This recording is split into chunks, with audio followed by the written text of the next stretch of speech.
Tanah adalah kompleks dari berbagai bahan organik dan anorganik yang terbentuk dari proses-proses alami seperti pelapukan batuan, pengendapan material organik, aktivitas organisme tanah, dan faktor-faktor lainnya.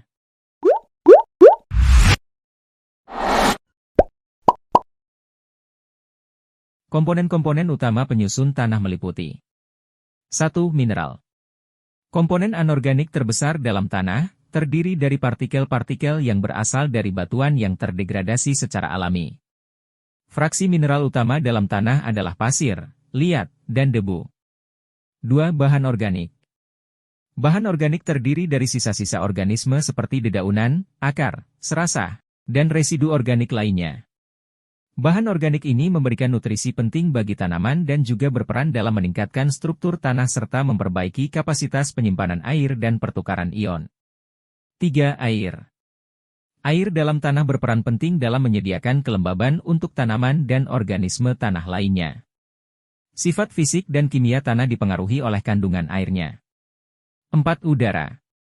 Udara dalam tanah diperlukan untuk pernapasan organisme tanah dan akar tanaman. Kehadiran udara dalam pori-pori tanah juga penting untuk memfasilitasi pertukaran gas dan mengurangi kompaksi tanah. 5. Organisme tanah. Tanah merupakan habitat bagi berbagai organisme seperti bakteri, fungi, protozoa, nematoda, dan cacing tanah. Organisme-organisme ini memainkan peran penting dalam proses-proses seperti dekomposisi bahan organik, sirkulasi nutrien, dan pembentukan struktur tanah. 6. Mineral terlarut.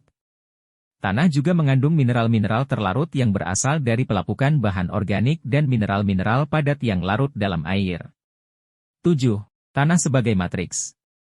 Tanah berperan sebagai matriks atau medium tempat tanaman tumbuh. Sifat fisik dan kimia tanah, seperti tekstur, struktur, dan ketersediaan nutrien, mempengaruhi kesehatan dan produktivitas tanaman.